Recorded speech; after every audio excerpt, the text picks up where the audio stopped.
Sempat mencatatkan zero kasus COVID-19 beberapa waktu lalu, Kota Tarakan kini kembali mengalami peningkatan kasus COVID di mana pada Rabu 9 Februari terdapat tambahan 20 kasus COVID-19.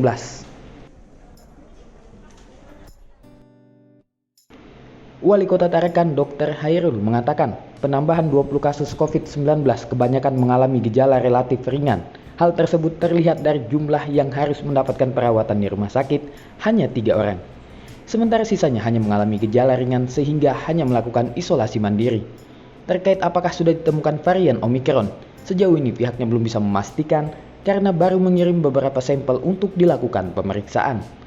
Sebagai langkah mengantisipasi terjadinya ledakan kasus COVID-19 di Kota Tarakan, pihaknya terus memaksimalkan pelaksanaan vaksinasi kedua dan vaksinasi booster untuk yang sudah 6 bulan mendapatkan vaksin kedua. Saat ini capaian vaksinasi kedua di Kota Tarakan sudah mencapai angka 70%.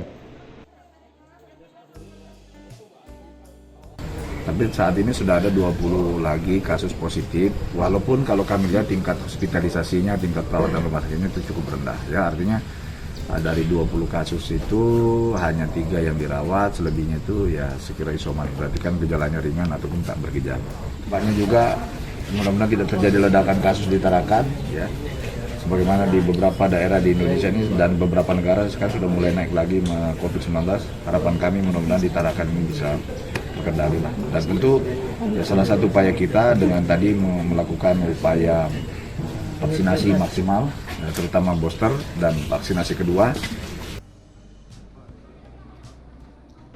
Sementara itu, Kepala Satpol PP Kota Tarakan Hanif Matiksan mengatakan, berkaca dari kasus sebelumnya, kasus COVID-19 terjadi kebanyakan disebabkan dari pelaku perjalanan dari luar Kalimantan Utara, sehingga perlu melakukan screening ketat terhadap pelaku perjalanan terutama yang baru tiba dari Jakarta, karena di daerah tersebut kasus COVID-19 sudah meningkat menjadi 15.000. Selain melakukan screening, patroli rutin penegakan protokol kesehatan juga dilakukan, agar masyarakat yang melakukan kegiatan di luar rumah bisa ikut membantu menekan kasus COVID-19 melalui protokol kesehatan. Ya kan, Tarakan, ya kan, saya sudah mengantisipasi juga. Ini kan orang perjalanan nih, ya kan, orang berkunjung orang Tarakan yang balik ke Tarakan ini kan. Ini salah satunya informasi yang saya terima. Dan kami seperti biasa juga melaksanakan patroli rutin ya, setiap hari kan. Paling malam hari lagi kan, malam hari juga kami melaksanakan. Ya, yang penting prokes ya, yang penting prokes salah satunya, bantu pemerintah untuk melaksanakan protokol kesehatan ya. Yang pernah kami lakukan pada zaman PSBB kemarin juga sampai PPKM ini, itu masalah yang perlu kita beri pengertian ya.